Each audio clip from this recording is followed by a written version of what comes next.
brought to you by Silver Pumps.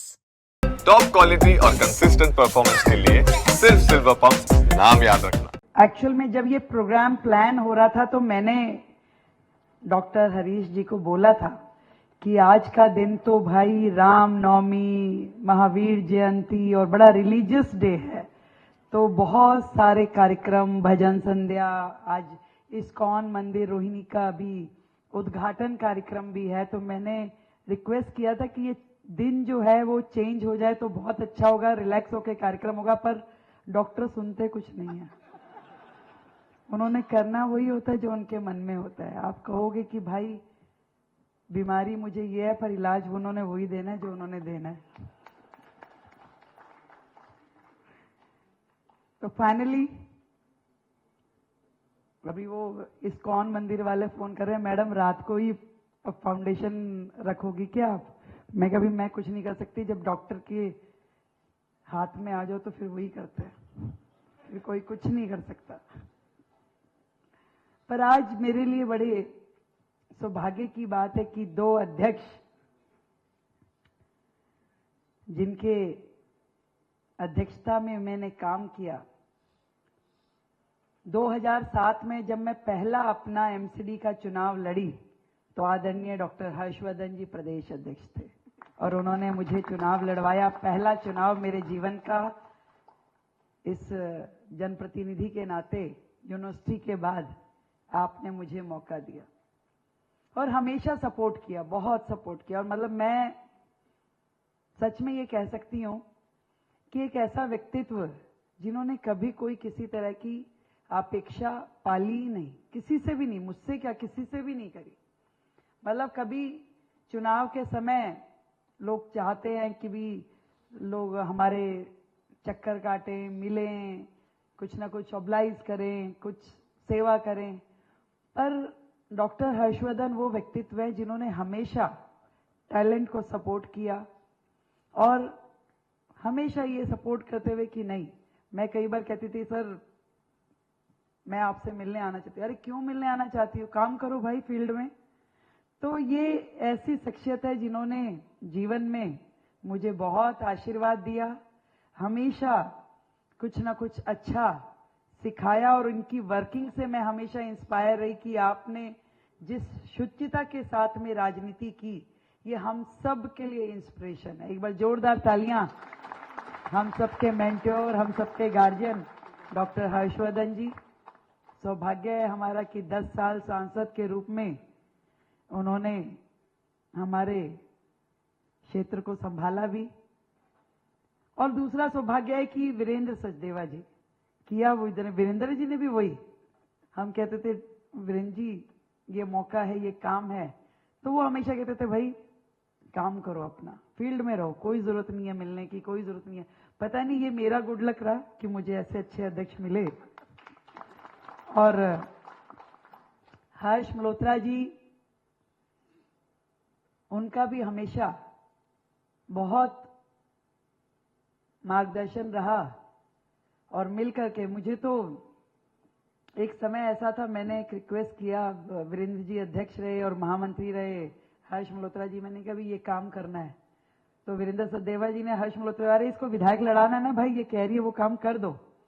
तो 2 साल पहले उन्होंने कहा था भी विधायक बनाना है। अब वो गाना है ना कि इन्होंने तो इशारे में बहुत कुछ कहा, मैं समझ ही नहीं पाई। अब विधायक के बाद ये ऐसे बैठ के बोलते थे इनमें से कोई कार्यकर्ता मुख्यमंत्री बनेगा, इनमें से कोई अब मुझे क्या पता इशारा मेरी ओर कर रहे हैं। अब जो सफल हो गया उसी को तो मानेंगे आप, बाकियों के मुझे क्या पता इशारा हुआ नहीं हुआ, तो मैं तो मान रही हूँ मेरी तरफ ही इशारा किया था। पर ये सच में मेरा सौभाग्य है कि मुझे ये जिम्मेदारी दी गई दिल्ली में। आदरणीय मोदी जी का बहुत धन्यवाद करती हूँ, अपने शीर्ष नेतृत्व का धन्यवाद करती हूँ कि मुझ में विश्वास जताया, मतलब देश की आधी आबादी में विश्वास जताया। वो सब महिलाएं, एक अलग सी रौनक देश की महिलाओं में मैंने देखी, दिल्ली की बहनों में देखी, जिनको ये लगता है कि आज रेखा मुख्यमंत्री नहीं बनी, हम मुख्यमंत्री बन गए। एक ऐसी अटैचमेंट एक ऐसा सपोर्ट और एक ऐसी एप्रिसिएशन मुझे अपनी दिल्ली की हर बहन से मिली। और बाहर से भी जब आती हैं लेडीज तो कहती हैं हमें बड़ा अच्छा लग रहा है कि दिल्ली में एक महिला मुख्यमंत्री बनी है। और इससे मैं समझ पाती हूँ कि उनको मुझसे कितनी ढेर सारी आशाएं हैं, कितनी अपेक्षाएं हैं। आज आप सभी इतने मोइजिज लोगों के बीच में बैठ करके अब बता रहे थे कितने बड़े बड़े डॉक्टर्स हैं। सर मैं पता बड़ा किसे मानती हूं, मैं अक्सर डॉक्टर से प्रिस्क्रिप्शन लेती हूं, सर्वेश टंडन जी जानते हैं, उसको आके घर पे रख देती हूं। जो प्रॉब्लम होती है 4 दिन बाद ठीक हो जाती है। कितना बढ़िया डॉक्टर है, खाली प्रिस्क्रिप्शन से ठीक कर दिया मुझे, दवाई लेने की जरूरत ही नहीं है। तो ऐसा ही होना चाहिए। कितने अच्छे डॉक्टर हैं, क्योंकि मैं दवाई लेने में सबसे ज्यादा आलसी हूं। डॉक्टर साहब ने सारी चीजें सिखाई पर वो हेल्दी रहने का वे आउट उन्होंने खुद पे अप्लाई किया, हमें नहीं सिखाया। वो आज तक जिमिंग इतनी अच्छी करते हैं, एक्सरसाइज करेंगे, बढ़िया सारी चीजों का ध्यान रखेंगे, पर हम आराम से भगवान की दी हुई इस काया को सोचते कि ज्यादा तकलीफ ना हो। पर दिल्ली की जनता ने जो जिम्मेवारी दी है जरूर उसको निभाते हुए मैं कहती हूँ मोदी जी तो 20-20 घंटे काम करते हैं। उन्होंने तो अपने पूरे इतने लंबे कार्यकाल में कभी एक दिन की छुट्टी नहीं ली। हम उनका 50% भी कर ले तो हमारा जीवन इस देश के लिए, इस समाज के लिए अर्पित हो पाएगा, मुझे ऐसा लगता है। डॉक्टर अनिल गोयल हमारे विधायक सच में बड़े कीन रहते हैं हर विषय के ऊपर हेल्थ सेक्टर में काम करने के लिए। रोज एक पर्ची लेके मुख्यमंत्री जी आपसे मिलना है, बात करनी है।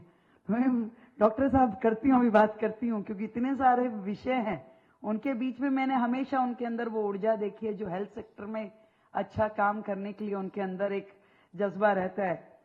हमारी डीन पूनम नारंग जी यहाँ बैठी हैं, हमारे सुरेश जी बैठे हैं जो कि मेडिकल डायरेक्टर है लोकनायक के। मैं आज इस प्रेमिसेस में खड़ी हूं मौलाना आजाद के।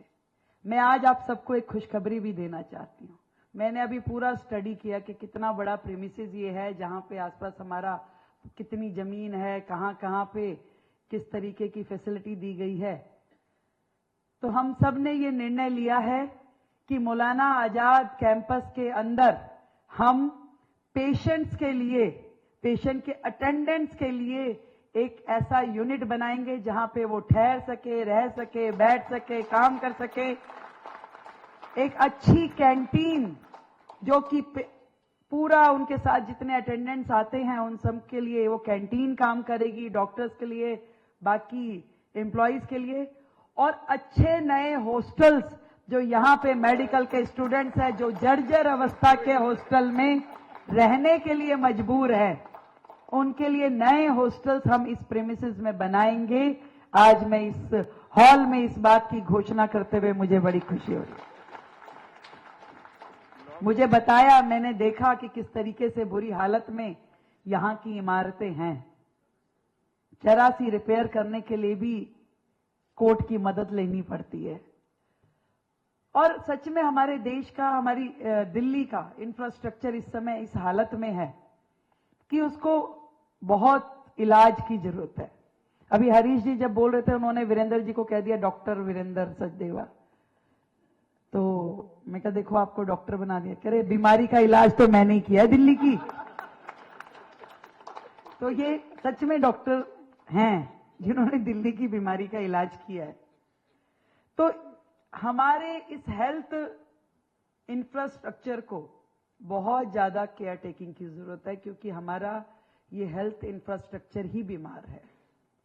जितनी अस्पताल यहां पर हैं हमारे सरकारी, उन सबको दुरुस्त करने की जरूरत है। वहां की टेक्नोलॉजी, वहां की मशीनरी सब अपडेट करने की जरूरत है। वहां का स्टाफ उसको रीफिल करने की जरूरत है। वहां के अभी मुझे जब सुरेश जी मिले कह रहे जी मैं 4 अस्पतालों को देख रहा हूं, हमारी पूनम जी मिली कह रही मैं भी 3 को देख रही हूं। तो एक यूनिट पे एक व्यक्ति की जिम्मेदारी हो और वो उसको अच्छे से संभाले। लाखों पेशेंट साल में हमारे हर अस्पताल में आते हैं, उन्हें केयर टेकिंग की जरूरत है, उनको पूरा अपनी उस यूनिट को संभालने की जरूरत है, उस अस्पताल को जरूरत है। तो मैंने ये समझा अपनी 45 दिन की सरकार में कि हेल्थ सेक्टर में बहुत काम करने की जरूरत है, और ना केवल अपने सरकारी तंत्र में बल्कि प्राइवेट सेक्टर में भी इतनी सारी तकलीफें हमारे डॉक्टर्स को और हॉस्पिटल्स को है, उनको भी सुनने, समझने और सुलझाने की जरूरत है।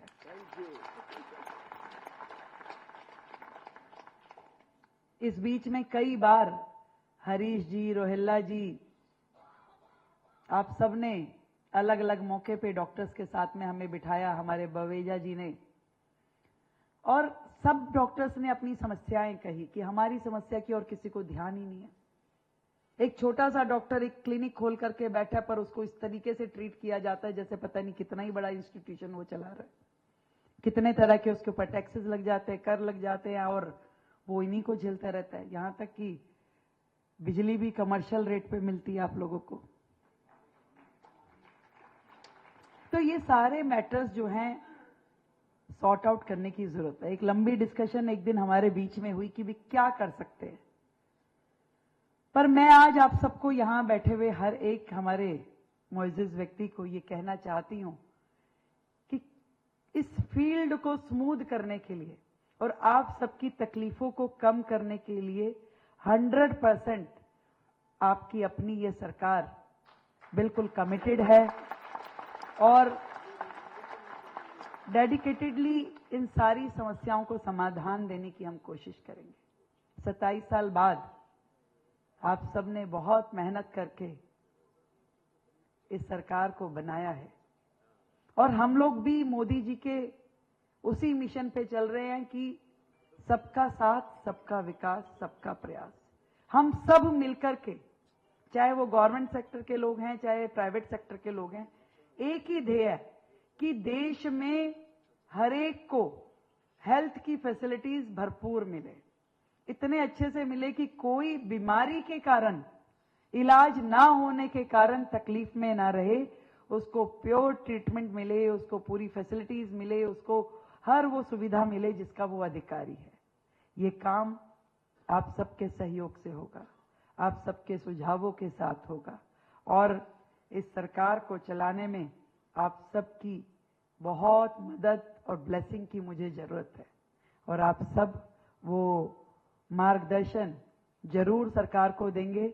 और हम भी हर प्रकार से जो भी हमारे इस मेडिकल सेक्टर की प्रॉब्लम्स है, इसको हटाने की, अपने सरकारी तंत्र को और मजबूत करने की, नए अस्पताल खोलने की, नए बेड्स अलॉट करने की, हर चीज में हमारी जो संकल्पबद्धता है वो पूरी तरीके से कमिटेड है, श्योर है कि ये काम हमें करना ही करना है।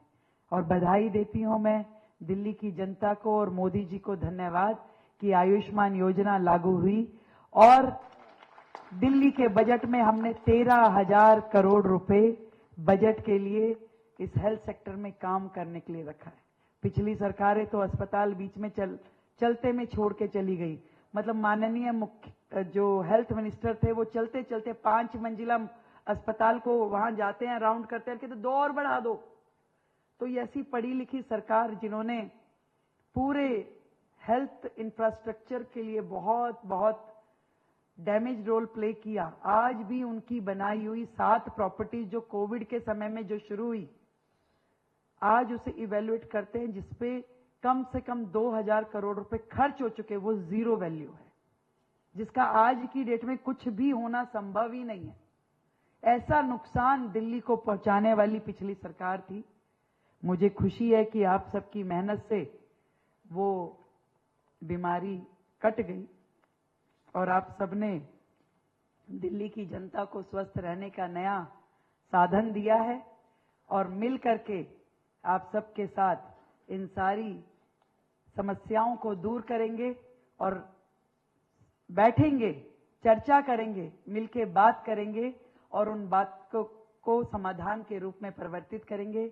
एक बार फिर से बहुत ज्यादा धन्यवाद आप सभी का, जिनका सहयोग हमेशा सरकार को मिलेगा, और भारतीय जनता पार्टी के साथ भी आप सबने मिलकर के बहुत काम किया। Thank you so much Harish ji, आपकी पूरी टीम के लिए। आप सब हमेशा डेडिकेटेडली काम करते हैं और इसी तरीके से आगे भी करते रहेंगे। बहुत बहुत धन्यवाद।